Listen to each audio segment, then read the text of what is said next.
اعوذ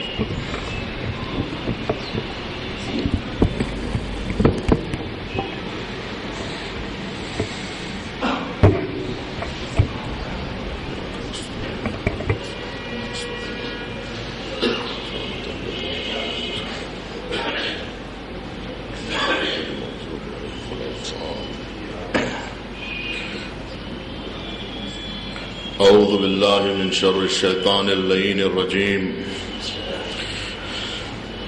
بسم اللہ الرحمن الرحیم الحمد للہ الذی ہدانا لہذا وما كنا لنہتدی لولا ان ہدانا اللہ لقد جاءت رسل ربنا بالحق الصلاة والسلام علی اشرف الانبیاء والمرسلین النبی المؤید والرسول المسدد المحمود الاحمد المصطفى الامجد ابی القاسم محمد الصلاة والسلام علی الطیبین الطاہرین الذین اذهب عنهم الرجس وطهرهم تطہیرا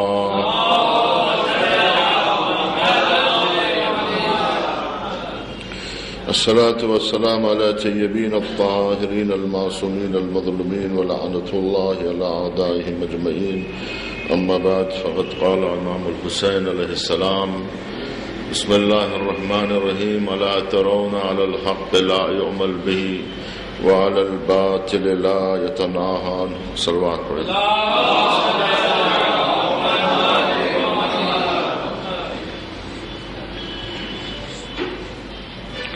اسے کربلا کا جاویدانہ معجزہ ہی کہا جا سکتا ہے کہ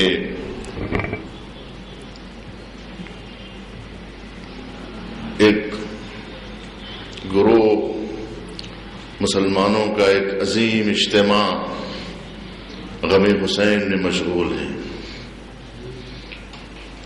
یہ غم حسین میں ہر شخص کا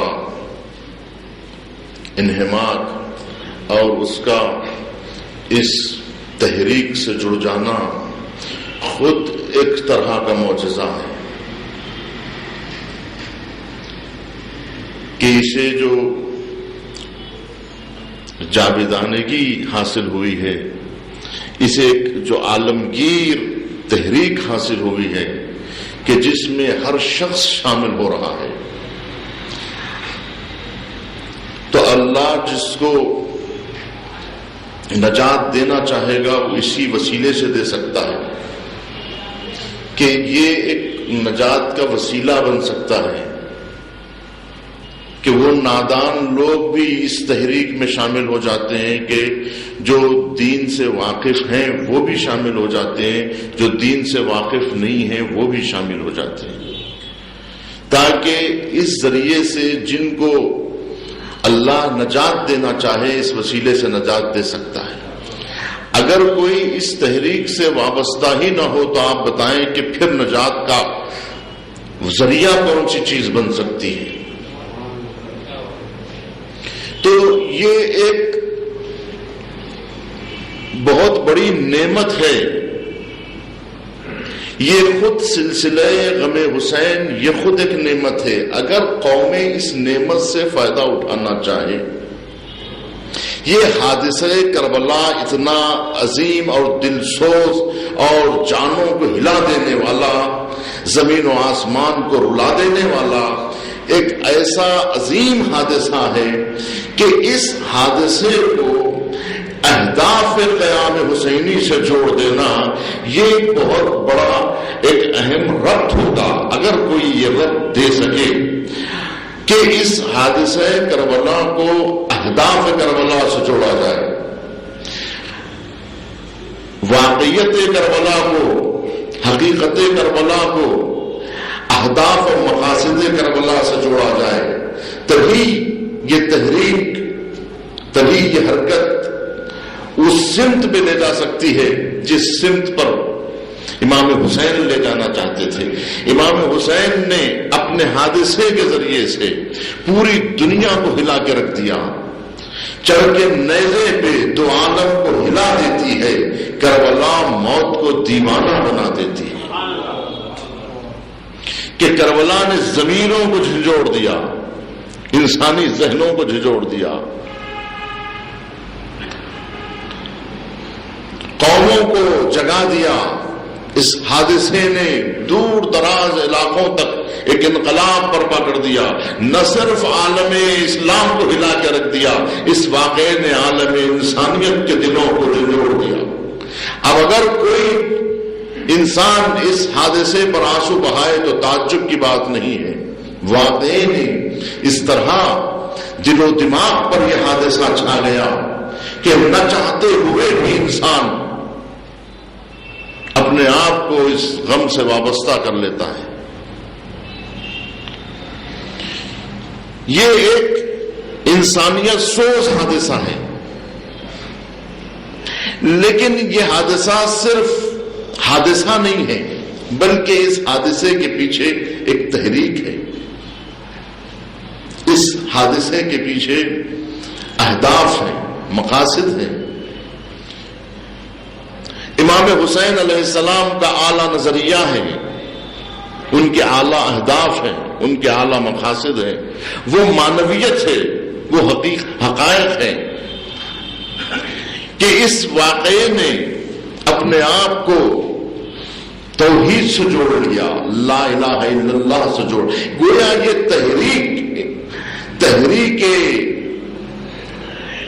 رسالت مآب کا ایک تسلسل ہے۔ کربلا در حقیقت وہ آواز جو نبی کریم نے غار حرا میں بلند کی تھی، لا الہ الا اللہ کی، قولوا لا الہ الا اللہ وتفلحوا، یہ آواز نہیں تھی بلکہ توحید کی ایک تحریک تھی، دینداری کی ایک تحریک تھی، انسانیت کو نجات دینے والی ایک تحریک تھی جو مرسل اعظم نے بلند کی تھی۔ اور دشمنان دین اسلام نے اس تحریک کی عظمتوں کا احساس کر لیا تھا، تبھی تو خاندان بنی امیہ کے اعلیٰ فرد نے ابو سفیان محسوس کر رہا تھا کہ یہ تحریک آگے بڑھے گی، لہذا اپنے پورے ساز و سامان کے ساتھ، تمام تجہیزات کے ساتھ، تمام وسائل کے ساتھ اس تحریک کو روکنے کی کوشش کی، لیکن وہ یہ نہیں جانتا تھا کہ مادی وسائل سے اس تحریک کو روکا نہیں جا سکتا ہے، طاقت کے ذریعے سے، قوت کے ذریعے سے اس تحریک کو دبایا نہیں جا سکتا ہے۔ اب ابو سفیان کا پورا ساز و سامان بدر و احد گواہ ہے اس بات کے، جنگ احزاب اس بات کی گواہ ہے کہ اپنے تمام مادی وسائل کے ساتھ جب اس تحریک کے مقابلے میں جب یہ سارے ساز و سامان لائے گئے تو ان کی حیثیت تنکے کے برابر بھی نہیں تھی۔ یہ بات بالکل ایسی ہی تھی کہ ایک امڑتے ہوئے سیلاب کو ہتھیلی سے روکا جائے اور آفتاب عالمتاب کے چہرے پہ نقاب ڈالی جائے تو کیا اس کی روشنی کو روکا جا سکتا ہے؟ کیا اس سیلاب کو ہتھیلی سے روکا جا سکتا تھا؟ نہیں۔ یہ مادی دنیا نہیں جانتی تھی کہ یہ ایک معنوی تحریک تھی، شرک و کفر کو یہ نہیں معلوم تھا کہ ظلمتوں میں کو چیرنے والی یہ نور کی روشنی تھی، یہ ایک نور کا دھماکہ تھا جو غار حرا میں پیش آیا، اس نے شیطان کی چیخ نکال دی اور باطل کی ہوا اکھاڑ دی، ظلمتوں کو چیر دیا، ایک ایسی روشنی نمودار ہوئی کہ جس نے کفر کے اندھیروں کو چیر دیا۔ توحید کی یہ روشنی اس قدر چکا چوند تھی کہ باطل تہس نہس ہو گیا اس کے مقابلے میں، کیونکہ یہ آواز ایک معنوی آواز تھی، یہ آواز توحید کی آواز تھی، یہ آواز وہی تھی جو آدم علیہ السلام کی آواز تھی، یہ وہی تحریک تھی جو نوح علیہ السلام نے اپنی پوری زندگی وقف کر کے 1000 سالہ تبلیغ کا جو نتیجہ تھا یہ وہی تحریک نوح تھی، یہ وہی تحریک خلیل تھی، یہ وہی تحریک کلیمی تھی، یہی وہ تحریک مسیحی تھی کہ جس کے اوپر جناب مسیح چلتے رہے، جس تحریک کو لے کر جناب موسیٰ آگے بڑھے، جس کے مقابلے میں نہ فرعونیت ٹک سکی، نہ نمرودیت ٹک سکی، نہ شدادیت ٹک سکی۔ یہ وہی تحریک تھی نا کہ جس تحریک کو روکنے کے لیے فرعون کا پورا ساز و سامان بیکار ہو گیا، لیکن یہ تحریک رک نہیں سکی۔ سامری کی کاوشیں ناکام ہو گئی، شداد کا ظلم، نمرود کی آگ اس کا مقابلہ نہ کر سکی، اس تحریک کو روک نہیں سکی۔ اس تحریک کے مقابلے میں جتنے بت بٹھائے گئے تھے،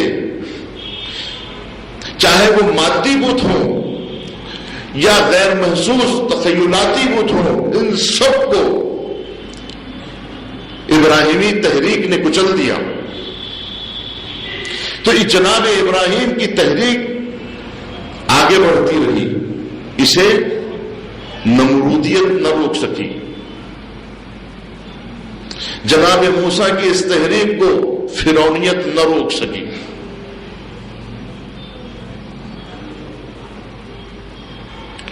اور یہی تحریک جب جناب مرسل اعظم لے کے آگے بڑھے تو یہ اس قدر عالمگیر، اس قدر شدت کے ساتھ یہ تحریک اٹھی تھی، کیونکہ اب یہ آخری رسول کے توسط سے ایک ایسا انقلاب برپا ہوا تھا جس انقلاب کی نظیر تاریخ عالم میں نہیں دیکھی گئی۔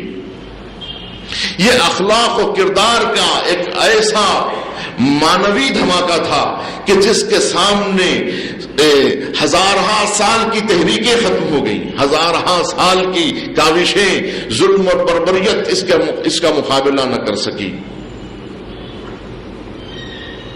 دنیا کے تمام تمدن کے بت گر گئے، ایک نیا تمدن وجود میں آیا، ایک نئی تحریک وجود میں آئی۔ یہ تحریک در حقیقت جہل کی پردوں کو چیرنے والی علم کی تحریک تھی۔ یہ تحریک اخلاق کی تحریک تھی، رضائلی اخلاق کے مقابلے میں۔ یہ دین کی تحریک تھی لادینیت کے مقابلے میں۔ یہ مانوی تحریک تھی مادی اور ظلمانی طاقتوں کے مقابلے میں۔ تو اس تحریک رسالت کی ترقی روز بروز ہوتی رہی۔ تو جیسا کہ میں نے کہا کہ اس کے مقابلے میں دشمنان خدا نے اس بات کو تاڑ لیا تھا اور انہوں نے محسوس کر لیا تھا کہ یہ تحریک آگے بڑھے گی، اور اس کے بعد جب خلافت کا فائدہ اٹھا کر اس گروہ نے پھر ایک مرتبہ، ایک بار تو اس کی ابوہت اور اس کی جلالت کو دیکھ کر اسلام کا نقاب اوڑھ لیا، اور نقاب اوڑھنے کے بعد بھی پوری شد و مد کے ساتھ اور پوری طاقت کے ساتھ یہ انتظار میں تھے کہ کب وقت ملے اور اس تحریک کا گلا گھونٹا جا سکے، پھر سے دوبارہ بدعتیں وجود میں لائی جا سکیں۔ وہ تمام چیزیں جو نبی کریم نے خس و خاشاک کی طرح بہا دیا تھا، اسے پھر سے سمیٹا جائے، وہ کچرا پھر سے جمع کیا جائے، وہ خس و خاشاک پھر سے جمع کیا جائے۔ تو چنانچہ انہوں نے خلافت کی مدد سے پھر ایک راستہ بنا لیا اور اپنے خاندان کی ایک شاخ جب شام میں نمودار ہوئی، پھر ظلمت قدوں میں ایک اور ظلمت کا اضافہ ہوا۔ تو انہوں نے پھر ایک مرتبہ چاہا کہ رسالت مآب کی تحریک کو اور توحید کی تحریک کو شرک و کفر کے ذریعے سے ختم کر دیا جائے۔ پھر ایک آواز اٹھی کہ دین کو ختم کر دیا جائے، کہ یہ دین بنی ہاشم کا کھیل تھا، نہ کوئی نبی آیا تھا، نہ کوئی وحی نازل ہوئی تھی۔ وَلَا نَبِيٌّ جَاءَ وَلَا وَحْيٌ نَزَلَ، نہ کوئی نبی آیا تھا، نہ کوئی رسول آیا تھا، نہ کوئی وحی نازل ہوئی تھی.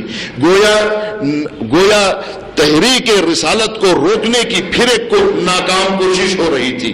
یہ کون سی کوشش تھی؟ وہی تحریک رسالت کو روکنے کی کوشش تھی، اسی پیغام توحید کو روکنے کی کوشش تھی کہ ولا وحی نزل کا معنی کیا ہے؟ کوئی وحی نازل نہیں ہوئی تھی. تو گویا پیام رسالت کو روکنے کی ایک بار پھر کوشش کی جا رہی تھی، ایک ناکام کوشش کا پھر اضافہ ہو رہا تھا. ولا نبی جا، نہ کوئی نبی آیا تھا، یعنی گویا مستقیم حملہ ہو رہا تھا ذات مرسل اعظم پر، ذات رسول پر، ذات نبی کریم پر مستقیم حملہ ہو رہا تھا کہ ولا نبی جا کے ذریعے سے. اور تحریک نبی اور پیام نبی پر تیر بارانی ہو رہی تھی کہ ولا وحی نزل، کہ کوئی وحی نہیں نازل ہوئی تھی. اس طرح سے تو اب امام حسین علیہ السلام کا یہ قیام تحریک رسالت کو ایک نئی زندگی دینے کے لیے ہوا کہ یہ حادثہ کربلا وہ اہداف کو اپنے آپ سے جوڑ رہی ہے جو اہداف رسالت مآب کے اہداف تھے.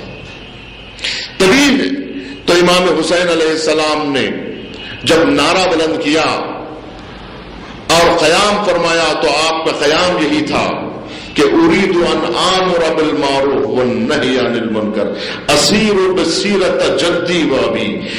تو اب معلوم ہوا کہ کربلا کی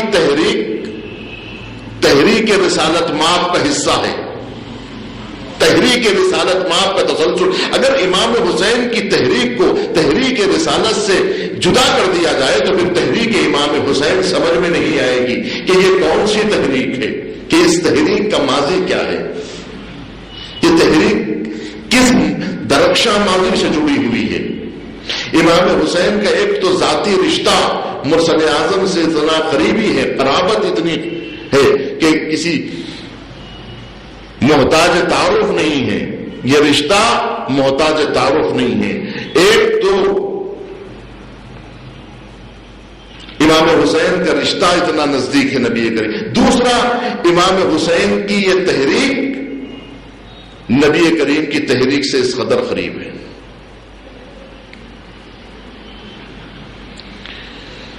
اب سوال یہ پیدا ہوتا ہے کہ ہم اب جو واقعات کربلا کو زندہ رکھے ہوئے ہیں تو کیا یہ حادثے کو زندہ رکھے ہوئے ہیں یا اس تحریک کو زندہ رکھے ہوئے ہیں؟ تو اس واقعے کو جو ہم بیان کرتے ہیں یہ واقعہ جو 1400 برس پہلے ہو چکا ہے. اب سوال یہ پیدا ہوتا ہے کہ 1400 برس پہلے جو ایک واقعہ پیش آیا تھا اس واقعے کو آج بیان کرنے کی کیا ضرورت ہے؟ کیا رونے کے لیے اس وقت کوئی حادثہ رونما نہیں ہو رہا ہے؟ کیا کوئی اس وقت ظلم رک چکا ہے، بربریت ختم ہو چکی ہے؟ کیا آج ظلم نہیں ہو رہا ہے؟ کیا آج بربریت نہیں ہو رہی ہے؟ کیا آج ستم نہیں ہو رہا ہے؟ کیا آج کسی کا قتل نہیں ہو رہا ہے؟ کیا داستان قتل ختم ہو گیا یا ظلم و جور کی تاریخ ختم ہو گئی، بربریت کی تاریخ ختم ہو گئی؟ نہیں ہوئی. ظلم و جور آج بھی ہو رہا ہے، رونے کے لیے آج بھی بہت سارے واقعات ہیں. لیکن کربلا کے اس واقعے کو زندہ رکھنے کا کیا مقصد؟ صرف یہ کہ خاندان رسالت کی قربانی ہے، اس لیے ایک خاندانی رشتے کی بنیاد پر کہ نواسے رسول کی قربانی کو مسلمان یاد رکھیں، اس رشتے کی بنیاد پر. اگر رشتے کی بنیاد پر قربانی کو باقی رکھنا ہے تو اور بھی رسول کے رشتہ دار ہیں کہ جن کی قربانیوں کو ہمیں زندہ رکھنا چاہیے. خود جناب حمزہ کی شہادت جس پر رسول گرامی قدر نے آنسو بہائے، کیا وہ شہادت بھلا دینے کے لائق ہے؟ کیا وہ شہادت بلا دینے کے لائق ہیں جنہیں تاریخ اسلام میں سید الشہداء کا لقب دیا گیا؟ تاریخ احد کے اس عظیم شہید ہلا دیا جانا چاہیے. ہاں یہ ساری چیزیں زندہ رکھنی چاہیے، زندہ ہے اور زندہ رہے گی، لیکن ان سب سے ہٹ کر کربلا کے اس واقعے کو زندہ رکھنے کے پیچھے ائمہ کے اہداف کیا تھے، ائمہ کے مقاصد کیا تھے کہ اس واقعے پر جو آج بھی جس پر گریہ کیا جاتا ہے، تو یہ کیا صرف گریہ کرنے کے لیے یہ واقعہ ہے کہ اس پر آنسو بہا کر ہم اپنے اس وظیفے سے سبکدوش ہو سکتے ہیں کہ ہم یہ کہہ دیں کہ اس واقعے پر ہم نے آنسو بہا دیا، بس ہماری ذمہ داری ختم ہو گئی؟ کیا شیعوں کی ذمہ داری بس اتنی ہی ہے کہ اس عظیم حادثے کا حق ادا ہو جائے گا چند آنسوؤں کے ذریعے سے؟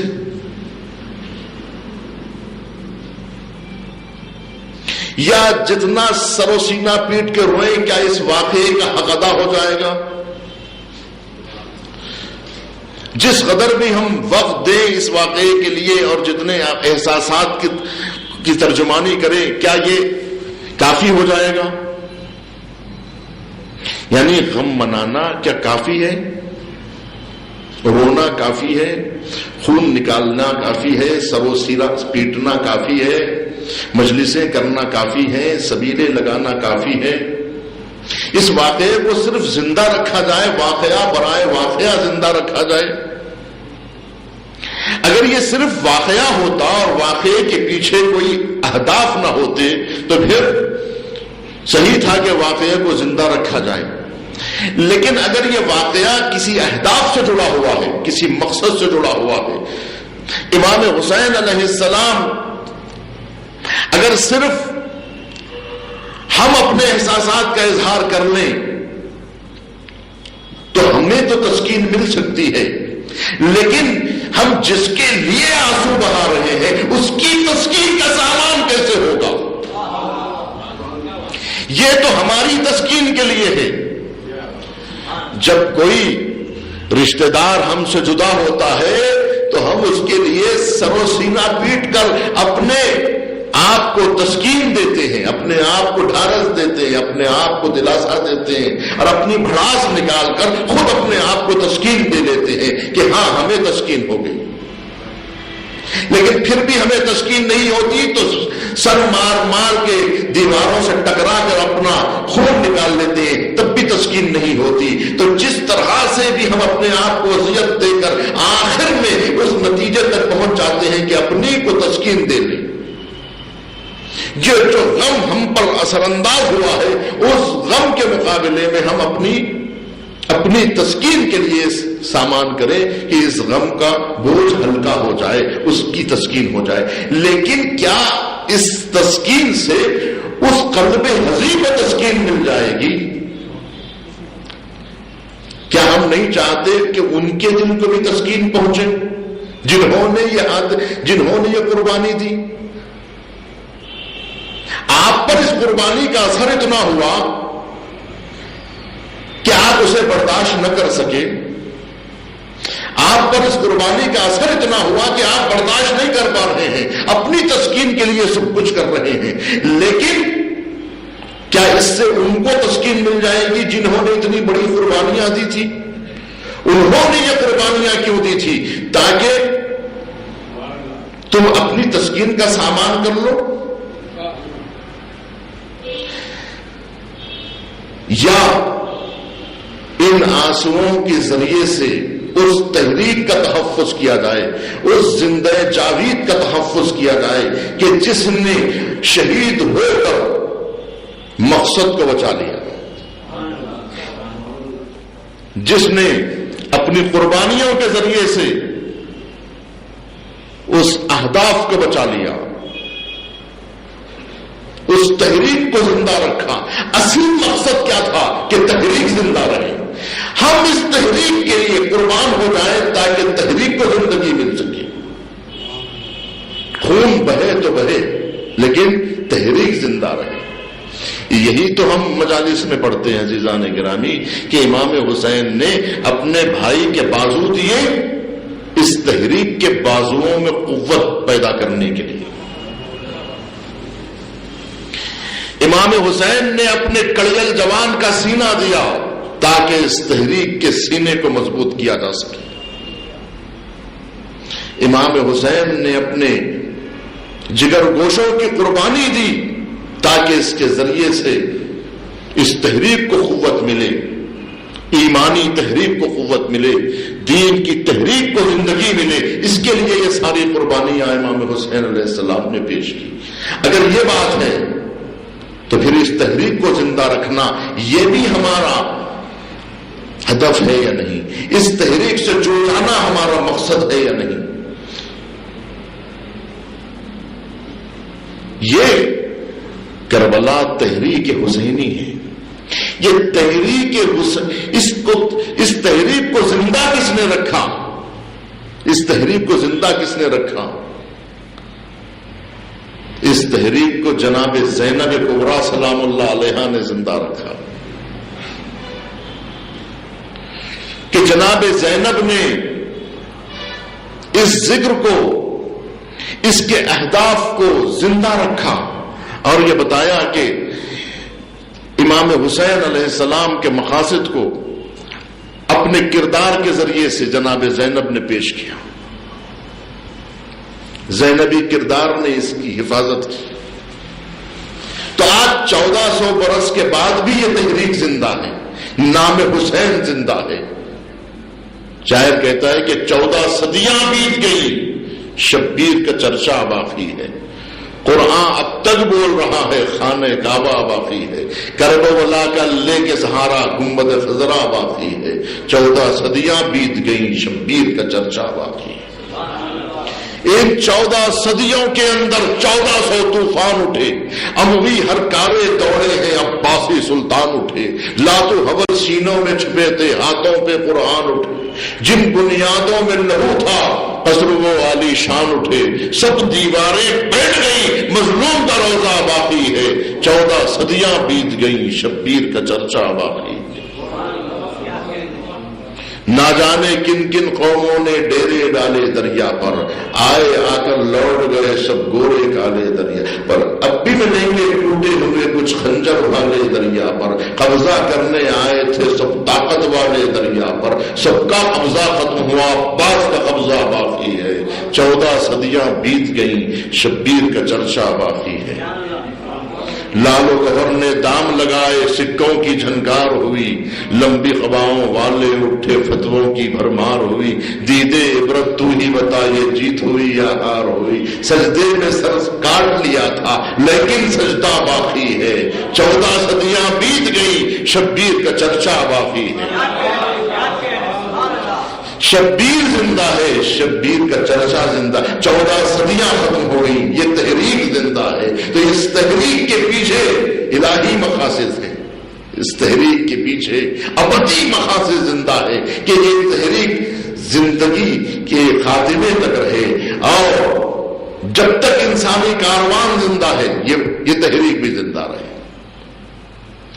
آپ یہ سمجھتے ہیں کہ 1400 برس کی اس تحریک کو آج زندہ رکھنے کا کیا؟ میں نے اس سے پہلے بھی آپ کے سامنے عرض کیا تھا کہ لوگ یہ سوال بھی اٹھاتے ہیں کہ غدیر کو گزرے ہوئے 1400 برس گزر گئے، اس غدیر کو آج زندہ رکھنے کی کیا ضرورت ہے؟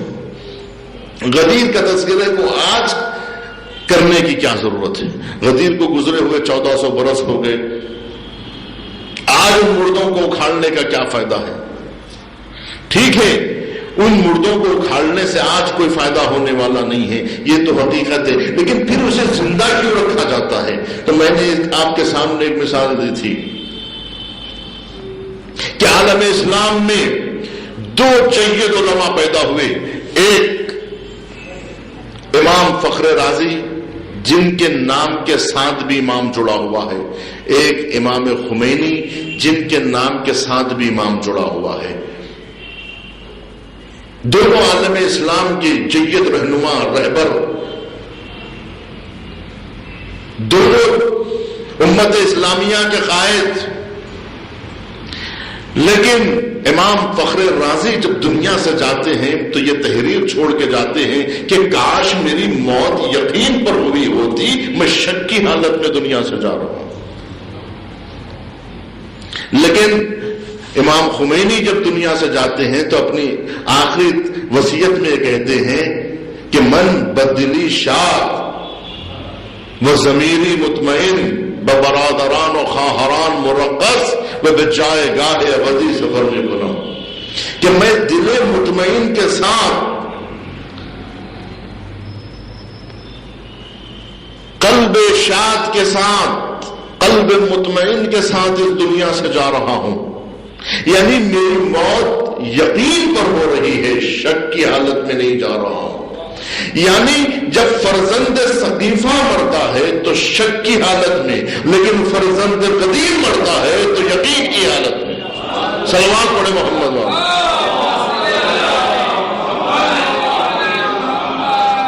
تو معلوم یہ ہوا کہ جو غدیر سے فائدہ اٹھاتا ہے وہ یقین حاصل کرتا ہے، اور جو سقیفہ سے اپنے رشتے کو جوڑ لیتا ہے اس کے اندر شک کی بیماری پیدا ہونے لگتی ہے۔ تو معلوم یہ ہوا کہ صدیاں گزر جانے کے باوجود بھی اس کے اثرات باقی رہتے ہیں۔ اگر صحیح معنوں میں ان سے رشتہ جوڑ لیا جائے تو پھر یہ رشتے اثر دکھانے لگتے ہیں۔ ان تحریکوں سے اگر اپنے آپ کو جوڑ لیا جائے اور ان سے ارتزاق حاصل کیا جائے اور ان سے غذا حاصل کی جائے تو کیا سقیفہ کیا دے سکتی ہے اگر سقیفہ سے رشتہ جوڑا جائے، غدیر کیا دے سکتی ہے اگر غدیر سے رشتہ جوڑا جائے۔ تو آج بھی یہی بات ہے کہ اگر یزیدیت سے تحریک جوڑی جائے تو کیا فائدہ ہوگا، اور حسینیت سے رشتہ جوڑ لیا جائے تو کیا فائدہ ہوگا۔ اثرات بتائیں گے کہ حسین سے رشتہ جوڑنے اور تحریک حسینیت سے جنہوں نے رشتہ جوڑا انہوں نے کیا پایا، اور جنہوں نے تحریک حسینیت سے اپنا رشتہ توڑ لیا انہوں نے کیا کھویا۔ اب دیکھنا یہ ہے 1400 برس کی تاریخ میں کہ جنہوں نے تحریک حسینیت سے اپنا رشتہ جوڑا انہوں نے کیا پا لیا، انہیں کیا حاصل ہوا۔ آج اگر کوئی 1400 برس کے بعد تحریک حسینیت سے اپنے رشتے کو جوڑ لیتا ہے تو اس کو کیا فائدہ پہنچتا ہے، اور اگر 1400 برس کے بعد بھی اگر اپنے آپ کو، اگر اپنے گروہ کو اگر یزیدیت سے منسلک کر لیتا ہے تو اس کو کیا نقصان پہنچتا ہے۔ تو اب آپ دیکھیں کہ اب آج کی کربلا ہمارے لیے گفتگو کیا ہے آج کی۔ ہم 1400 برس کے واقعے کو بیان کرتے ہیں تحریک کی شکل میں، اگر تحریک کی شکل میں بیان کرتے ہیں تو گفتگو آج کے موضوع پہ ہونا چاہیے، کل کے موضوع پہ نہیں، اس لیے کہ اثرات ہمیں آج ڈھونڈنا ہے۔ واقعات 1400 برس پہلے ہوا لیکن اثرات آج بھی باقی ہے، اور ہمیں اثر حاصل کرنا ہے اس واقعے سے رشتہ جوڑ کے۔ ہمیں کربلا کو آج کی روشنی میں تلاش کرنا ہے کہ آج ہمارے قلوب پر کربلا کا کیا اثر پڑ رہا ہے۔ الا ترون علی الحق لا یؤمن بہ، امام حسین کی ان کلمات کو آج ہمیں زندہ کرنا ہے۔ اس کا مطلب ہے کربلا کو زندہ رکھنا۔ اگر ہم کربلا کو زندہ رکھیں یعنی کربلا سے اپنے رشتے کو جوڑیں، کسی کے تخیل کا نام اگر کربلا ہو تو اس سے کچھ بھی فائدہ نہیں ہو سکتا ہے، لیکن اگر امام حسین کے ارشادات سے ہم اپنے آپ کو جوڑ لیں تو پھر یقیناً ہم نے امام حسین سے اگر رشتہ جوڑا ہے تو اس کے اثرات کو تلاش کرنا پڑے گا۔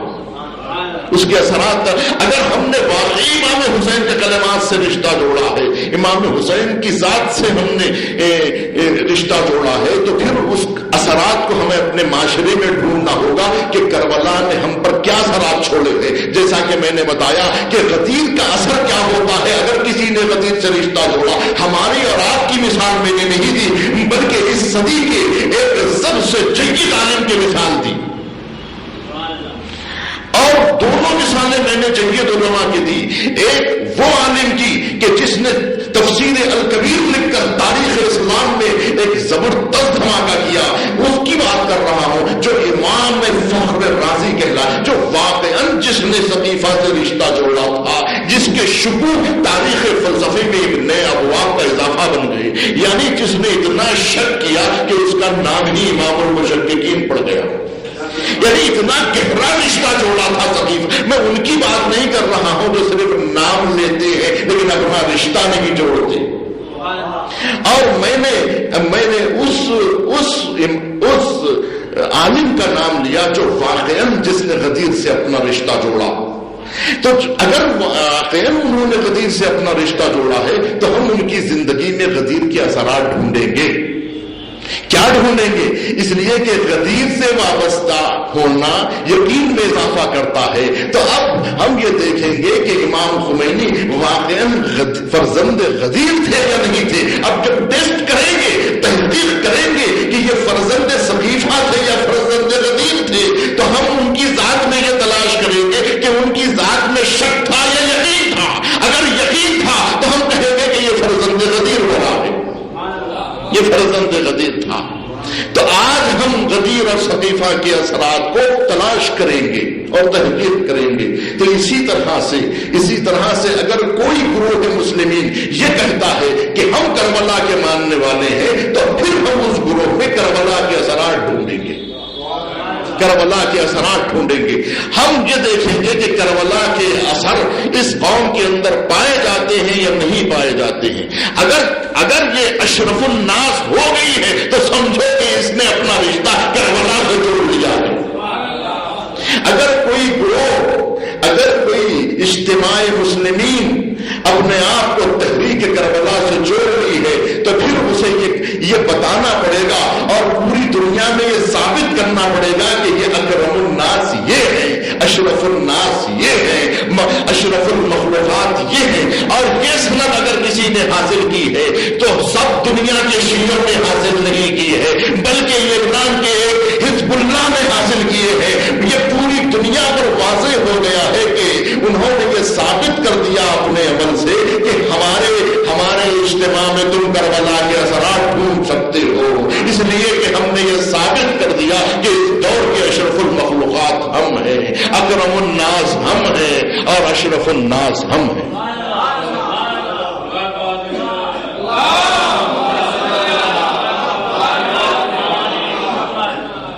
تو انہوں نے یہ ثابت کر کے بتایا کہ ہمارے پاس کربلا کے اثرات پائے جاتے ہیں.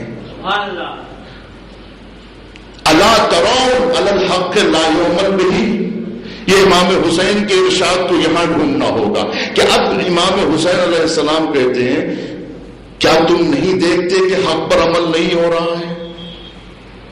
وعلی الباطل لا یتنان، کہ باطل سے منع نہیں کیا جا رہا ہے. تو اب جہاں کہیں بھی یہ صورتحال پیدا ہو جائے سمجھو وہاں قیام حسینی کی ضرورت ہے. کہ اگر اجتماع حق سے ہٹ جائے، کہ اگر آپ دیکھ رہے ہیں اگر حق پر عمل نہیں ہو رہا ہے تو سمجھو وہاں امام حسین کی تحریک سے وابستگی نہیں ہے. کیونکہ حسینی تحریک سے وابستگی معاشرے کو حق سے جوڑ دیتی ہے. وہاں حق پر عمل کیا جاتا ہے کہ جہاں حسینیت ہوتی ہے. اور وہ قومیں جو یزیدیت سے اپنا رشتہ جوڑ لیتی ہیں وہاں باطل ہی باطل نظر آتا ہے. ہمیں وہاں حق نظر نہیں آ سکتا. کیوں؟ اس لیے کہ باطل کا رشتہ کیا دے سکتا ہے؟ باطل سے وابستگی انسان کو کیا دے سکتی ہے؟ باطل کی وابستگی باطل میں اضافہ کرے گی، حق کی وابستگی حق میں اضافہ کرے گی. اگر ہم حق سے وابستہ ہے تو پھر اگر ہمارے معاشرے میں حق ہے یا نہیں ہے یہ دیکھنا ہوگا. اگر تحریک حسینیت کا ہم حصہ بنے ہوئے ہیں تو ہمارے پاس دینداری ہے یا نہیں یہ دیکھنا ہوگا. اگر ہم تحریک حسینی سے جڑے ہوئے ہیں تو ہمارے پاس توحید ہے یا نہیں یہ دیکھنا ہوگا. ہم کو یہ ثابت کرنا ہوگا. یہ ایسا نہیں ہے کہ خیالی کوئی چیز نہیں ہے، ثابت کرنا ہوگا. اس وقت ہمیں ثابت کر کے بتانا ہوگا کہ ہاں ہمارے پاس یہ چیز موجود ہے. اس وقت ضرورت ہے کہ ہمیں کربلا کو زندہ کریں.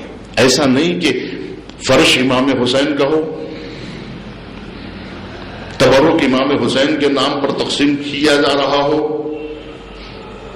لیکن یزیدی فکر پھیلائی جا رہی ہو، یزیدی فکر پھیلائی جا رہی ہو امام حسین کے نام پر. یزیدی فکر کیا ہے؟ باطل کی ترویج، شرک کی تبلیغ. کہ نام میں خدا کو مٹا دیا جائے، پروردگار کو ربوبیت سے خارج کر دیا جائے، کہ اللہ کو رب نہ کہا جائے، کہ تمہارا رب اللہ نہیں ہے، لوگوں کو محور توحید سے ہٹا دیا جائے اور خدا کو لائق سجدہ نہ سمجھا جائے، خدا کو لائق عبادت نہ سمجھا جائے، خدا کو لائق سجدہ نہ سمجھا جائے، اور اس کو رب تسلیم نہ کیا جائے، اس پر ایمان نہ لایا جائے، اس کی آواز کے مقابلے میں اپنی آوازوں کو بلند کیا جائے، اس کے گھر کو ڈھا دینے کا انتظام کیا جائے اور اس کی آواز کو دبا دینے کا انتظام اگر کیا جائے، تو اس کا مطلب یہ ہے کہ ہم تحریک حسینی کے مقابلے میں ایک تحریک چلا رہے ہیں۔ تحریک حسینی کے مقابلے میں ایک تحریک، وہ تحریک کیا ہے؟ شرک کی تحریک، خدا کے مقابلے میں ایک تحریک، نام خدا کو مٹا دینے کی تحریک۔ یہ تحریک کربلا کے سے ٹکرائے گی، اور جو تحریک دنیا میں، یاد رکھیے قیامت تک خدا کو مٹانے والی جو تحریک آئے گی، وہ راست کربلا سے مقابلہ ہوگا اس کا، اور کربلا اس تمام تحریکوں کو دبا دے گی۔ سجدوں سے کھینچتا ہے جو مسجود کی طرف، تنہا جو ایک اشارہ ہے معبود کی طرف، وہ ذات امام حسین علیہ السلام کی ہے جو سجدوں سے کھینچتا ہے مسجود کی طرف، تنہا جو ایک اشارہ ہے معبود۔ ایک حسین کافی ہے اللہ کی ربوبیت پر ایمان لانے کے لیے، اور دنیا کی ساری طاقتیں بھی اللہ سے رشتہ توڑنا چاہے تو نہیں توڑ سکتی۔ تحریک حسینی جب تک زندہ ہے، توحید پہ آنچ نہیں آ سکتی، سجدوں پہ آنچ نہیں آ سکتی، نام خدا نہیں مٹ سکتا، دین الہی نہیں مٹ سکتا۔ یہ خون حسین بتا رہا ہے۔ لفظ کربلا کا ہے، لفظ کربلا کا ہے، ہماری یہ جوانیاں، ہماری یہ جوانیاں، دین حسینی میں اتنی جان ہے کہ اگر آج بھی حسین کا نام لیا جائے تو خون میں اتنی حرارت پیدا ہوتی ہے کہ ایمانی خون میں حرارت پیدا ہونے لگتی ہے، اور انسان کی پیشانی پر وہ ایسا ولولہ پیدا ہوتا ہے کہ وہ سجدہ معبود میں وہ پیشانیاں چھپ جاتی ہیں۔ جب نام حسین دل میں پیدا ہوتا ہے تو حرارت ایمانی پیدا ہو جاتی ہے۔ یہ خون آج بھی زندہ ہے۔ اس کی علامت کیا ہے؟ اس کی علامت کیا ہے کہ جو اس تحریک کربلا سے وابستہ ہو جاتے ہیں، ان کی علامتیں کیا ہیں؟ ان کی علامتیں یہ ہیں کہ وہ شرک سے سمجھوتا نہیں کر سکتے، اور وہ شرک کو برداشت نہیں کر سکتے۔ جس کے دل میں کربلا زندہ ہوتی ہے وہ شرک کو برداشت نہیں کر سکتے۔ وہ یہ کہتے ہیں کہ الا ترون، یعنی وہ خون کہتا ہے الا ترون علی الحق لا یؤمن به وعلی الباطل لا یتناہى عنہ، کہ تم نہیں دیکھتے کہ حق پر عمل نہیں ہو رہا ہے اور باطل سے منع نہیں کیا جا رہا ہے۔ تو جب بھی باطل سے روکا نہیں جائے گا تو سمجھو کہ خون حسین سے وابستگی نہیں ہوئی ہے، امام حسین سے رشتہ قائم نہیں ہوا ہے۔ آج ہمیں رشتہ قائم کرنے کی ضرورت ہے، آج کربلا کو زندہ کرنے کی ضرورت ہے، آج ہمیں اس تحریک کو زندہ رکھنے کی ضرورت ہے۔ یہ نام دے کے نام پر رونے والے تو مشرکوں میں نہیں ملیں گے۔ اگر کربلا کا حادثہ کافروں کے درمیان میں پڑھا جائے تو ان کے بھی آنکھوں سے آنسو نکل سکتے ہیں، لیکن ہم سے تقاضا یہ ہے کہ اس تحریک سے وابستہ ہو جائے ان آنسوؤں کے ذریعے سے، کہ آنسو احتجاج ہے ظلم کے خلاف۔ اس کا مطلب یہ نہیں ہے کہ زندہ جاوید پہ رونا نہیں چاہیے، زندہ جاوید پہ رونا جائز ہے، زندہ جاوید پہ رویا جا سکتا ہے؟ کیا حمزہ زندہ جاوید نہیں تھے؟ کیا جناب حمزہ شہید نہیں تھے؟ اور قرآن کہہ رہا ہے کہ جو لوگ اللہ کی راہ میں مر جاتے ہیں انہیں مردہ نہ سمجھو، وَلَا تَحْسَبَنَّ الَّذِينَ قُتِلُوا فِي سَبِيلِ اللَّهِ أَمْوَاتًا بَلْ أَحْيَاءٌ عِندَ رَبِّهِمْ يُرْزَقُونَ کہ جو لوگ اللہ کی راہ میں مر جاتے ہیں انہیں مردہ نہ سمجھو بلکہ وہ زندہ ہیں اور اللہ کی جانب سے رزق حاصل کر رہے ہیں۔ تو کیا جناب حمزہ شہید نہیں تھے؟ اور شہید زندہ نہیں ہوتا؟ اپنا کوئی مرتا ہے تو روتے ہو تڑپ کر اور ست پیمبر کا کوئی غم نہیں کرتے؟ اما ہمت ہے تو محشر میں پیمبر سے بھی کہنا ہم زندہ جاوید کا ماتم نہیں کرتے۔ تو معلوم یہ ہوا کہ زندہ جاوید پہ رونا نبی کی سنت ہے۔ اگر نبی روئے تھے تو پھر رونا سنت نبی ہے، شہید پر آنسو بہانا یہ سنت نبی ہے تاکہ شہید سے وابستگی کا اظہار کیا جائے۔ لیکن یہ وابستگی کس قسم کی وابستگی ہونی چاہیے؟ یہ صرف انسانی ہمدردی کے آنسو ہونی چاہیے یا اس سے اور بھی بلند تقاضا ہے؟ وہ بلند تقاضے کو آج زندہ رکھنا ضروری ہے۔ آج ہمیں یہ نہیں کہ ہم یہ کہیں کہ بس لوگوں کو نماز کی دعوت دیجئے، نوجوانوں کو جو ہے وضو کا طریقہ بتائیے، نماز کا طریقہ بتائیے، بس کافی ہے۔ اخلاق کی چند جملے سنائیے، لوگوں کو یہی دینداری ہے، چند آیتیں پڑھ کے سنا دیجئے اور جو ہے بس تلاوت قرآن ہو جائے تو بس حق ادا ہو جائے گا۔ اس وقت امام حسین علیہ السلام جب قیام کیے تھے تو مسجد مدینہ نمازیوں سے بھری ہوئی تھی۔ عزیزان گرامی، امت کی جو زندگی ہے وہ زندگی نماز پڑھنے سے حل نہیں ہونے والی ہے۔ مسئلہ یہ ہے کہ یہ نمازیں طاغوت کے سائے میں نہیں، ولایت کے سائے میں پڑھنی ہے۔ ہمیں ظلم اور بربریت کا مقابلہ کرنا ہے اور اشرار کی حکومت کو ہٹانا ہے اپنے سروں سے۔ اگر ہم پر اشرار حکومت کر رہے ہیں تو یہ ہماری نمازیں آج بھی طاغوت کے سائے میں کہلائی جائے گی۔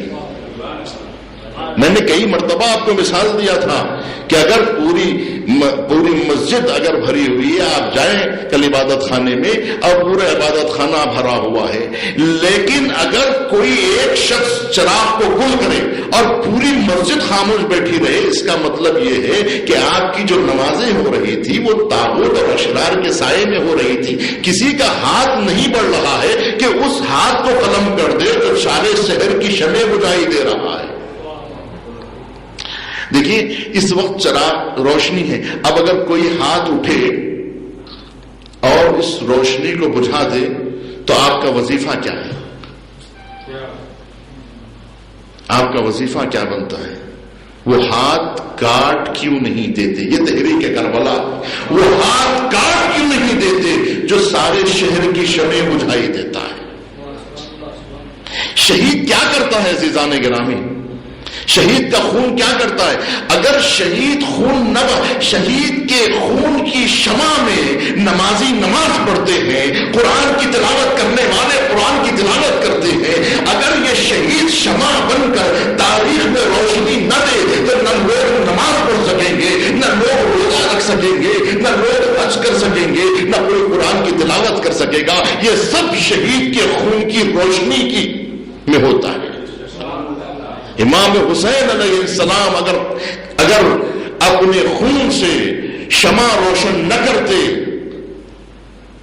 تو پھر آج یہ دین کا چراغ نہ جلتا، کفر کے سائے میں ہوتی تمام چیزیں، اشرار غالب آ جاتے جیسا کہ غالب آ چکے تھے۔ امت اتنی بے حس ہو چکی تھی کہ یزید جیسا فاسق و فاجر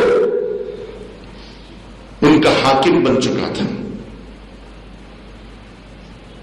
نتیجے میں کیا امام حسین علیہ السلام نے اس بات کو محسوس کر لیا تھا، وہ پہلے ہی دن آواز اٹھائی تھی امام حسین نے، جب اس کا ظلم ابھی شروع نہیں ہوا تھا، ابھی ظلم شروع نہیں ہوا تھا، امام حسین نے آواز بلند کر دی امام حسین نے آواز بلند کر کے سجدوں کو بچا لیا، سروں کو بچا لیا۔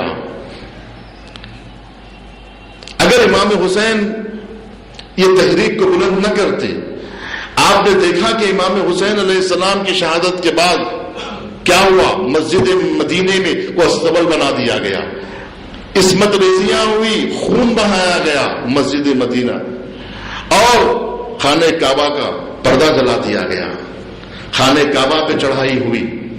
اس کے بعد کیا ہوا؟ امام حسین کی شہادت کے بعد کوفے میں حجاج ابن یوسف کی حکومت آئی۔ حجاج نے ہزار مسلمانوں کا خون بہایا۔ نتیجہ کس طرح سے امام حسین علیہ السلام کی جو لوگ آواز پر لبیک نہیں کہہ رہے تھے، ان کی دعوت کو جو قبول نہیں کر رہے تھے، اس کا نتیجہ کیا نکلا؟ جو لوگ امام حسین کی دعوت کو اور ان کے ہاتھ چومنا نہیں چاہ رہے تھے، حجاج کے دور میں کیا ہوا؟ شرفا کو بلایا کہ دست بوسی کے لیے بلا رہا ہوں، تو تمام عمائدین شہر، تمام بزرگان شہر دست بوسی کے لیے لائن لگائے ہوئے کھڑے تھے۔ جب حجاج تخت پہ بیٹھا ہوا تھا، سارے لوگ شہر کے ٹھہرے ہوئے ہیں۔ میں آپ کو یہ بتا رہا ہوں کہ جب آپ دینی تحریک سے وابستہ نہیں ہوتے ہیں، اس کا نتیجہ کیا نکلتا ہے؟ قوم کس ذلت میں، کس رسوائی کا سامنا کرتی ہے۔ امام حسین سے جنہوں نے وابستگی نہیں اختیار کی، امام حسین کی تحریک کا ساتھ نہیں دیا، امام حسین نے تو اپنا حق ادا کر دیا، لیکن امت اسلامیہ کو کس قدر مصیبتیں جھیلنا پڑا۔ جب یہ عمائدین شہر لائن لگائے ہوئے ٹھہرے تھے اور حجاج اپنے کام میں مشغول تھا، اور جب انہوں نے کہا کہ ہم آپ کے ہاتھ چومنا چاہتے ہیں، تو پیر آگے بڑھا دیا، کہا کہ میرے پیر چوم کے چلے جاؤ۔ جو لوگ امام حسین کے ہاتھ نہیں چومنا چاہ رہے تھے، آج حجاج جیسے شخص کے پیر پڑ رہے ہیں۔ نتیجہ یہ نکلتا ہے۔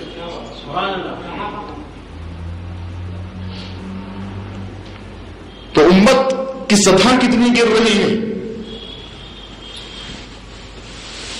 جب آپ یہ کہتے ہیں کہ یہ شخص ہاتھ چومنے کے قابل نہیں ہے، اس کے بعد ایسا امت گرتی ہے کہ ایسا شخص آ جاتا ہے اسی تخت پر کہ اس کے بیٹے کے پیر چھونے کو قوم مجبور ہو جاتی ہے۔ اس کے بعد اور بھیانک نتائج برآمد ہوتے ہیں۔ جب امت نہیں جاگتی ہے تو پھر اس کے اوپر ایسے ظالم مسلط ہو جاتے ہیں کہ جس کا نتیجہ جو ہے امت کو بھگتنا پڑتا ہے۔ یہ غفلت کا نتیجہ کیا ہوتا ہے؟ غفلت کا نتیجہ کیا ہوتا ہے؟ غفلت کہاں تک لے جاتی ہے انسانوں کو؟ اور جس وقت رضا شاہ پہلوی کی حکومت تھی ایران میں، کیا اس وقت مجلسیں نہیں ہو رہی تھی؟ کیا اس وقت نمازیں نہیں پڑھی جا رہی تھی؟ کیا اس وقت مسجدیں نہیں تھی؟ لیکن رضا شاہ کا ظلم، طاغوت کی حکومت، ایک مرتبہ حکم آیا کہ کشف حجاب، چادریں چھین لی جائے۔ نتیجہ یہ نکلتا ہے جب ظالموں کو جب برداشت کرنے کی عادت پڑ جاتی ہے اور ان کے سامنے سر تسلیم خم کر ظلم کے سامنے سب سر جھکانے کی قوموں کو عادت پڑ جاتی ہے، تو ایک سے بڑا ایک ظالم پیدا ہوتا ہے، ایک سے بڑا ایک ظالم پیدا ہوتا ہے اور ان قوموں کو یرغمال بناتا ہے، ان قوموں کو قیدی بناتا ہے، ان قوموں کو ظلم قبول کرنے پہ مجبور کر دیتا ہے۔ قاجاری حکومت کو تسلیم کیا، اس کے بعد جو ہے نتیجہ یہ نکلا کہ رضا شاہ پہلوی آ گیا، اس کے بعد اس کا بیٹا آیا تو اس سے بدتر بن کے آیا۔ امام خمینی جب انقلاب لا رہے تھے تو انہوں نے کہا تھا کہ شہر تہران میں کتابوں کی دکانوں سے زیادہ شراب کی دکانیں ہیں۔ جوان بے بہرا، لیکن جب دینداری کی تحریک اور حسینی تحریک کو جب ایران میں زندہ کیا گیا، وہ کیا تھا امام خمینی نے کہا تھا کہ محرم و سفر است کہ اسلام را زندہ نگہداشت ہے، کہ محرم و سفر ہے کہ جس نے اسلام کو زندہ کیا ہے. اور انہوں نے کہا کہ ما ہرچ داریم از محرم و سفر است، ہمارے پاس جو کچھ بھی ہے وہ محرم و سفر کا نتیجہ ہے. یعنی جب ایک سال محرم کو زندہ کر دیا گیا تو تخت شاہی اڑ گیا. ایسا محرم ایک سال منایا گیا. اگر ایک سال صحیح طور پر محرم منا لیا جائے تو ظلم اور بربریت کی پوری تاریخ کو الٹا جا سکتا ہے. کربلا میں کتنی طاقت ہے اس کا اندازہ آپ کو نہیں ہے. امام حسین کی تحریک میں کتنی جان ہے اس کا اندازہ نہیں ہے. یہ لوگ اس تحریک کو برباد کر رہے ہیں. لوگ اس تحریک کو کون نقصان پہنچاتے ہیں؟ تحریک کو جاہل لوگ نقصان پہنچاتے ہیں، بے دین لوگ نقصان پہنچاتے ہیں، نادان دوست نقصان پہنچاتے ہیں کہ یہ لوگ جانتے نہیں ہیں. یہ نادان لوگ نقصان پہنچاتے ہیں. آپ دیکھیے ہمارے شہر میں عزاداری ہو رہی ہے، لیکن اس عزاداری میں پڑھا لکھا طبقہ دور ہے. جب عزاداری سے پڑھا لکھا طبقہ دور ہو جائے اور شہر کے نمازی لوگ دور ہو جائیں، مصلی اس جلوسوں سے دور ہو جائیں، ائمہ مساجد دور ہو جائیں. میں نے تھوڑے دن پہلے عرض کیا تھا نا آپ سے، جب ائمہ مسجد جلوس میں شریک نہ ہوں، مصلیان مسجد اگر اس جلوس میں شریک نہ ہوں، سجدہ کرنے والے اگر شامل نہ ہو، علم حاصل کرنے والے پڑھا لکھا قوم کا طبقہ اگر عزاداری سے دور ہو جائے گا تو پھر عزاداری کس کے حوالے ہو جائے گی؟ عزاداری ایک جاہل ٹولے کے حوالے ہو جائے گی. اب وہ جو چاہیں گے جیسے چاہیں گے عزاداری کریں گے، تو گویا تحریک کو کچل دینا ہوا نا. امام حسین کی عزاداری کو نقصان پہنچانا ہوا. جب ہم جا کے چندہ وصول کرتے ہیں تو بڑے شہر کے لوگ پیسے دے کے کہتے ہیں ہماری طرف سے کھانا کھلا. وہ خود شریک نہیں ہوتے ہیں بلکہ ان کا پیسہ میں کہتا ہوں ایسے لوگوں کا پیسہ عزاداری میں شامل نہ کیا جائے کہ جو لوگ بالا شہر میں بیٹھ کر صرف اپنا پیسہ خیرات کے طور پہ دیتے ہیں، کہتے ہیں ہمارا حصہ شامل کر لو، لیکن خود شامل نہیں ہوتے. ہاں وہ اگر خود شامل ہو رہے ہیں تو پھر ان کا پیسہ بھی لیا جا سکتا ہے، لیکن صرف پیسہ دے کے یہ کہنا کہ اس تحریک میں ہمارا حق ہے یہ نہیں ہو سکتا. کہ جس طرح سے امام حسین کو گھوڑے دے رہے تھے لوگ، تو امام حسین نے گھوڑے واپس کر دیے. جو تلواریں دے رہے تھے امام حسین نے ان کی تلواروں کو واپس کر دیا. تجہیزات ساز و سامان دے رہے تھے جنگ کے، انہیں واپس کر دیا. کہا تھا کہ تلوار لے کر آنا ہے تو پھر جانوں کے ساتھ لے کر آؤ.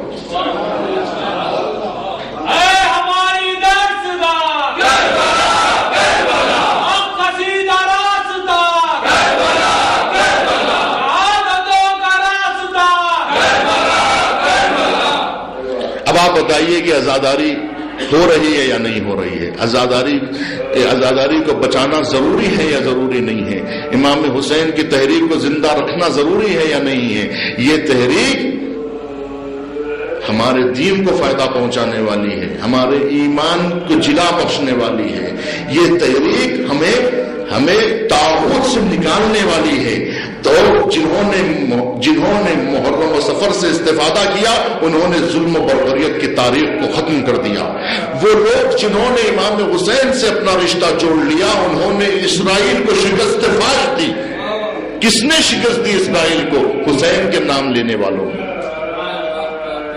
یہ تحریک اس قدر مقدس ہے، لیکن ضرورت اس بات کی ہے کہ مقدس لوگ اس تحریک سے وابستہ ہوں، نیک لوگ اس تحریک سے وابستہ ہوں، عبادت گزار اس تحریک سے وابستہ ہوں، قرآن پڑھنے والے اس تحریک میں حصہ لیں، سب مل کر اس تحریک کو زندہ رکھیں.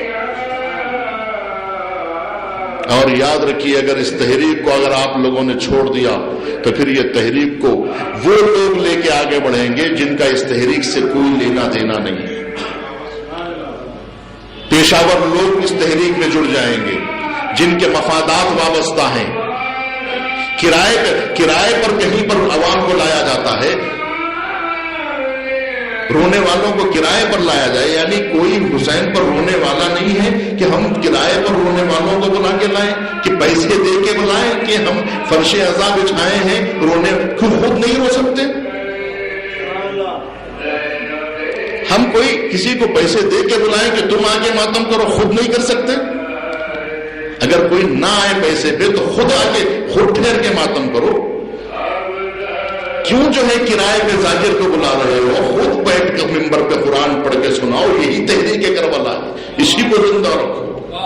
چڑھ کے نیزے پہ امام حسین نے قرآن کی تلاوت کی تھی، یہ بتا دیا تھا کہ یہی ہے میری تحریک، قرآن کو زندہ رکھنا یہ میری تحریک ہے۔ لیکن کرائے پر یہ عزاداری نہیں ہو سکتی ہے کہ ماتم کرنے والوں کو کرائے پہ بلایا جائے، ذاکر کو کرائے پہ بلایا جائے، مرثیہ پڑھنے والوں کو کرائے پر بلایا جائے، اور اجارہ داری کربلا میں ہو کہ جو رونے کے پیسے لیں، مرثیہ پڑھنے کے پیسے لیں، اور اگر ایسے ہی پیسے لے کر اگر کسی کو بلانا ہے تو کم قیمت میں غیر مسلمانوں کو بلایا جا سکتا ہے کہ ماتم کرنے والے غیر مسلمانوں کو، اگر صرف ماتم کرنے کے رونے کے لیے اگر لوگوں کو بلانا ہے تو غیر مسلمانوں کو بھی بلایا جا سکتا ہے کہ کم قیمت میں وہ لوگ رو کے چلے جائیں گے، آپ کا مقصد پورا ہو جائے گا۔ لیکن ہمارا مقصد یہ نہیں ہے، ہمارا مقصد رونے کے لیے اگر لوگوں کو بلانا ہے تو غیر مسلمانوں کو بھی بلایا جا سکتا ہے کہ کم قیمت میں وہ لوگ رو کے چلے جائیں گے، آپ کا مقصد پورا ہو جائے گا۔ لیکن ہمارا مقصد یہ نہیں ہے، ہمارا مقصد کیا ہے؟ تحریک کربلا کو زندہ رکھنا ہے۔ یہ جناب زینب کی سیرت ہے۔ جناب زینب نے کرائے پر لوگوں کو بلا کر امام حسین کی عزاداری کو زندہ نہیں رکھا، بلکہ خود رویا ہے زینب نے، اور خود جناب زینب مرثیہ پڑھتی تھی۔ اگر تم اپنے گھر میں کسی کو بلا رہے ہو تو بلا کے خود پڑھو مرثیہ، خود بیان کرو اور خود بلا کے کرو۔ یہ جناب زینب کی عزاداری ہے، یہ جناب زینب کی تحریک ہے۔ اس تحریک کے لیے جناب زینب نے اپنی قربانیاں، یہ ایک مقدس تحریک ہے عزیزان گرامی، اس تحریک کو زندہ رکھنے کے لیے زینب نے راتوں میں نمازوں کو قضا نہیں کیا ہے۔ جناب زین العابدین کہتے بوڑھی اماں آپ بیٹھ کر نماز پڑھ رہی ہے، یہ وہ نماز تھی جو جناب زینب مستحب نمازیں بھی کھڑی ہو کے پڑھتی تھی۔ جب مستحب نمازیں بیٹھ کر پڑھنے لگی تب جناب زین العابدین کہتے بوڑھی اماں آپ بیٹھ کر نماز پڑھ رہی ہے، تو جناب زینب نے کہا بیٹا اب جسم میں اتنی توانائی نہیں ہے کہ میں کھڑی ہو کے نماز پڑھ سکوں۔ تو جناب زینب نے اس تحریک کو زندہ رکھنے کے لیے اپنی چادر کا نذرانہ پیش کر دیا۔ اس تحریک کے لیے جناب زینب نے تازیانے کھائے، تماچے اور تازیانوں کا سفر طے ہوا، اور اس طرح سے جا بجا یہ مصیبتیں کیوں برداشت کر رہی ہے؟ شہادت تو واقع ہو چکی، اب یہ ظلم و ستم یہ کیوں شہزادی کونین برداشت کر رہی ہے؟ یہ صرف تحریک حسینی کو زندہ رکھنے کے لیے، مقصد حسینی کو زندہ رکھنے کے لیے۔ اور امام حسین نے کیا کیا؟ اگر اس تحریک کو زندہ رکھنا کسی بھی طریقے سے اگر مقصود ہوتا تو پھر امام حسین اور کسی کو لے کے آتے نہیں، امام حسین ان کو ساتھ لائے تھے جو اس تحریک میں معاون بن سکتے تھے، کہ جو 71 قربانیاں دینے کے باوجود بھی جب خطبہ پڑھے تو الحمدللہ کے درجے سے اللہ کا نام نہ لینے والوں کو حسین ساتھ لے کے نہیں آئے تھے۔ کیوں؟ اس لیے کہ حسین کو صرف رونے والوں کی نہیں، تحریک کو زندہ رکھنے والوں کی ضرورت تھی۔ تب امام حسین ایسی بہن کو ساتھ لے کر آئے کہ جس نے جلی ہوئی قناتوں میں امام حسین کے لیے امام حسین کی تحریک کو زندہ رکھا۔ اور جب کوفے کے دربار میں جب خطبہ دیا ہے جناب زینب نے تو کہتی الحمدللہ رب العالمین والصلاۃ علی ابی محمد خیر الاطہار، کہ میرے جد محمد مصطفیٰ پہ صلوات ہو، حمد ثنا الہیہ کرتی۔ ایک انگریز مورخ کا کہنا ہے کہ مجھے اللہ کے وجود پر اس وقت یقین آیا جب میں نے جناب زینب کا خطبہ کوفہ اور شام کے درباروں میں سنا، اس لیے کہ جب ہمیں تھوڑی سی مصیبت پیش آتی ہے تو زبان پہ کفر کے جملے جاری ہو جاتے ہیں، نالو فغا کرنے لگتے ہیں، لیکن ہائے زینب کا جگر کہ جس نے 71 قربانیاں دینے کے باوجود بھی زبان پہ شکوہ نہیں لایا، شکایت نہیں لائی، بلکہ حمد و ثناء الہی بجا لائی۔ ایسی نظیر کہیں نہیں ملے گی کہ جب آن محمد کے لاشیں آئے تو زینب نے مناجوں کے درمیان میں سجدہ شکر بجا لایا کہ پروردگار تیرا احسان ہے کہ تو نے ہماری قربانیوں کو قبول کر لیا۔ یہی وجہ ہے کہ جب ابن زیاد نے کہا کہ اچھا ہوا کہ تمہارے جوانوں کے ساتھ یہ سلوک روا کیا گیا، تو جناب زینب کہتی ہے کہ کربلا میں ہم نے سوائے خیر کے کچھ نہیں دیکھا، مارا تو اللہ جمیلا، ہم نے کربلا میں سوائے اچھائی کے کچھ نہیں دیکھا۔ جناب زینب کہہ رہی تھی اے کوفے کے لوگوں، اے بے غیرتو تمہاری حمیت کو کیا ہو گیا؟ فرزند رسول جگر پارے نبی ختم کر دیا گیا، اور تم کو احساس نہیں ہے کہ کربلا کے میدان میں وہ قتل کر دیا گیا کہ جو جگر گوشت رسول تھا، جس رسول اپنے زانوں میں بٹھایا کرتے تھے۔ جناب زینب کبریٰ کوفہ و شام کے درباروں میں اس طرح کی تقریر کرتی ہیں کہ کفر، ظلم و بربریت کی ایوانوں میں زلزلہ پیدا ہو جاتا ہے۔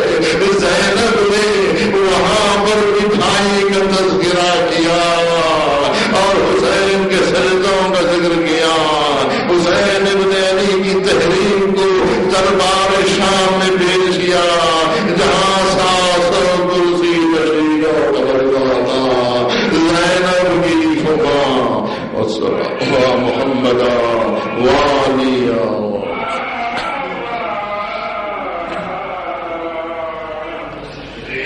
وسيعلم الذين ظلموا أي منقلب ينقلبون۔ یا اللہ یا اللہ یا رحمان یا رحمان یا رحیم۔ پروردگار ذکر قلیل کو قبول فرما، مریضوں کو شفا یاب فرما، حج زیارات کے مشتاقین کو بار بار مشرف فرما، مسلمانوں کی جان و مال عزت و آبرو کی حفاظت فرما، پرچم اسلام و مسلمین کا سرفراز فرما، دشمنان اسلام دشمنان دین بالخصوص امریکہ اسرائیل کو ذلیل خوار فرما، ان کے ناپاک قدموں کو مقدس سرزمینوں سے ہمیشہ کے لیے دور فرما۔ امام زمانہ جل اللہ تعالی فرجہ الشریف کے ظہور میں تعجیل فرما۔ یا مرتضیٰ